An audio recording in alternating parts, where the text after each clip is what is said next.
It's actually so funny that this question got asked. Ooh, what's up, guys? I'm DK Wrestler, and today I'm actually going to be doing a Q&A video. I had asked you guys on a YouTube community post and a story on Instagram for you guys to send in your questions, whatever you basically want. And I do want to give you guys a heads up that there's probably going to be quite a bit of wrestling related questions because I've also opened it up to the viewers on my other channel, Pro Wrestling What If, which if you're watching from that channel, thank you for taking the time to check out this channel that I also do on top of Pro Wrestling What If. And if you end up enjoying this type of content, don't forget to like, comment, and subscribe. But nonetheless, let's kick off with the first question. And if you got any more in the future, let me know down below. So the first question comes in from Mark Cody, and he asks, what's your preferred way to display a pop? Inbox, out of box, display cases / shelves? What's your suggestion on your favorite shelves and cases? So it's probably a 99.8% chance that I have my pops inbox. It's a little bit easier to display considering that you don't really have the pops all over the place and they'll easily be able to stand still inside of the box with its insert. However, there is one instance where I do have a pop out of box, which is my tomato head from Fortnite, because I do display it with the other tomato head figures that Funko have made. So I felt that it was a little bit easier to display it that way, but otherwise it's mostly going to be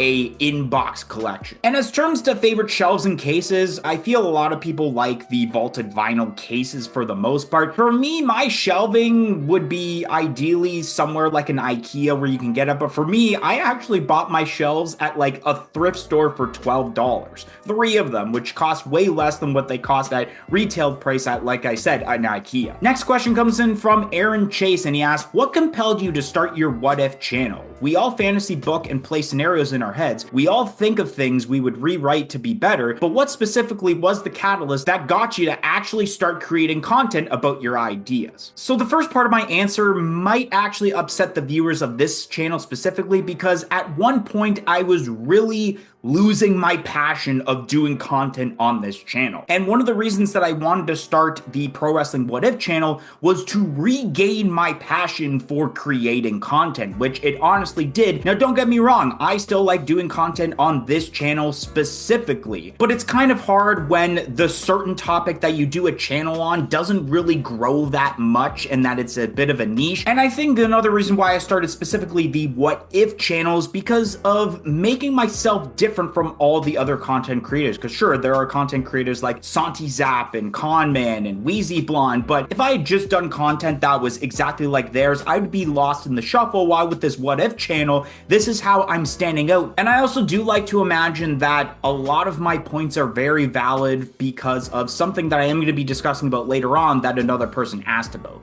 Kid had asked, do you collect action figures? So I believe this question did come from the Pro Wrestling What If community tab, which specifically WWE figures. I do have a couple of them. I believe I have an American Badass Undertaker, a Dude Love, and an Elias that are all in box, but I do have a vast majority of out of box WWE figures that I actually am getting rid of very soon. And I guess this is a cheap plug that if you're going to the Kuya's Collectibles show in St. Catharines, Ontario, I will be having a table full of Funko Pops and probably my wrestling figures there too, where I'll be selling those. So definitely stop by if you're able to make it there in the area. But yeah, I do only have a few wrestling figures. DevsFan125 had asked, what made you start wrestling? So this is what I'm kind of alluding to near the end of talking about Aaron Chase's question. And yes, for those that don't know, not only am I a wrestling fan, but I also eventually became a professional wrestler myself. And this upcoming June, actually, it's crazy to think that it's actually almost a month away until the 10-year anniversary of my very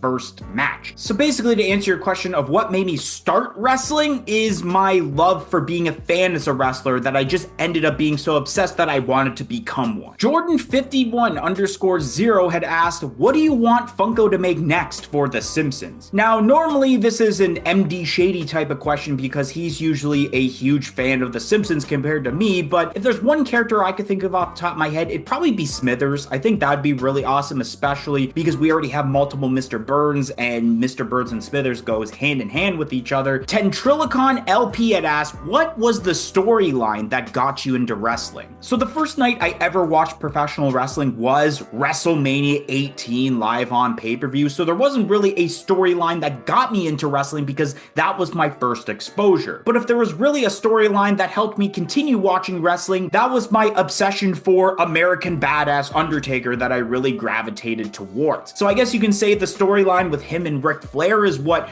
gravitated towards me to continue watching wrestling. Frankie Loves Taze had asked, what was your first Funko Pop you ever had? So the first Funko Pop I actually ever purchased was Buzz Lightyear from Disney Series 1. And what's crazy about this is that this year actually marks 10 years since I began collecting Funko Pops, and this upcoming September will be Hamilton Comic-Con, the very same convention where I bought my first Funko Pop, and it'll be the first time since the first time I bought a Funko Pop that I go to this convention. So that'll be an exciting video for you guys to see later on this year. Homer R asks, what storyline are you into? So kind of like the question that was asked a bit ago about storylines, I think this one is more towards the current storylines, which I feel like it's gotta be the current John Cena heel run storyline, especially counting down how many appearances that he has left, which I believe after Backlash, if I'm not mistaken, he only has 24 appearances left of his farewell tour. And it makes me wonder with this storyline, people are speculating that his WWE Championship reign is going to end at SummerSlam, but part of me also thinks, what if they actually had this storyline where John Cena doesn't lose the title until that very last appearance, where you don't know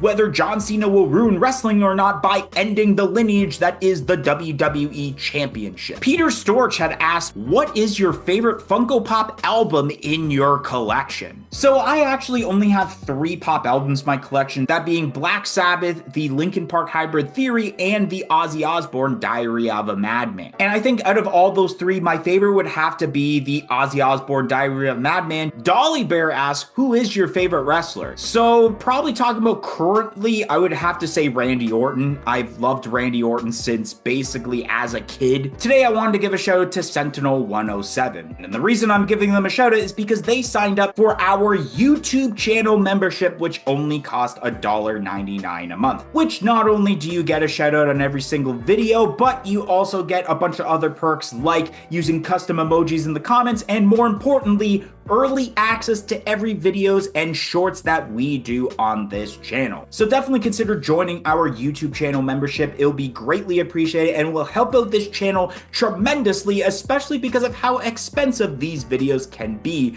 to do for you guys. So definitely consider, but nonetheless, let's continue on with this video. Pops and Props asks, how has collecting been for you? Still going strong, or have you slowed down? So funny enough, Pat, I saw your Instagram story talking about selling your Funko Pop collection and stuff like that. I have been slowing down for the most part. I think I've slowed down actually since like as the pandemic was beginning, because I knew Funko was going to pump up a lot of lineups. And there's been quite a bit of my collection that I've been selling as of late, and even to the point where I decided I would sell them at 50% off of secondary market value, which has worked very well for me because I probably sold half of that bunch of Funko Pops that I've been trying to sell. It's not often that I buy too many Funko Pops, but I still buy them. I haven't given up on collecting them. DK Wrestler 53 asks, what do you think the reasoning is for Droppp being so silent as of late?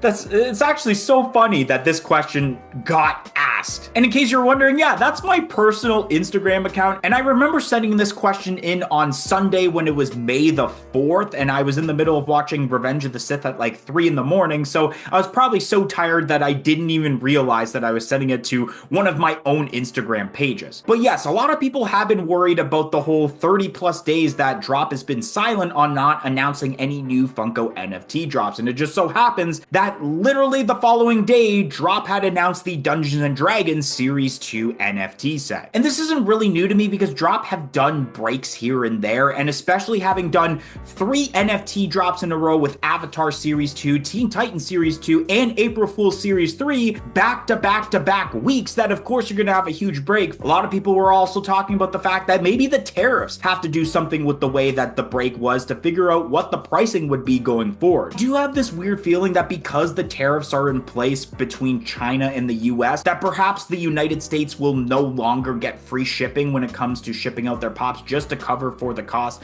of the tariff charges, which then also upsets me because here in Canada, we already have to pay money for the redeemables, so it may cost even more than it already is for each redeemable. Another question sent in from Pops and Props: what's one thing Funko can improve on in the future, in your opinion? So I think not making huge waves for everything, especially anime, where they're pouring the gasoline on currently, that I think that's something they need to work on. And the final question sent in was from Bash and Derek: top 5 favorite bands from both DK and MD Shady. Well, unfortunately, MD Shady's not here, and he has yet to appear on a long-form video at all throughout 2025, but as terms to my top 5 favorite bands, so the first one I'm going to say is Ozzy Osbourne, because technically that isn't a band, that's more of a solo artist, but there is a band within it, so I feel like I'm going to count this as one of mine. I'm going to put Nirvana on that list. Green Day is my favorite band of all time, so that would be number 1 if I was specifically ranked. Metallica, who finally, after so long, I got to see in concert with the recent 2-day concert they had in Toronto a couple of weeks ago. And then the last band I'm putting on is 3 Days Grace.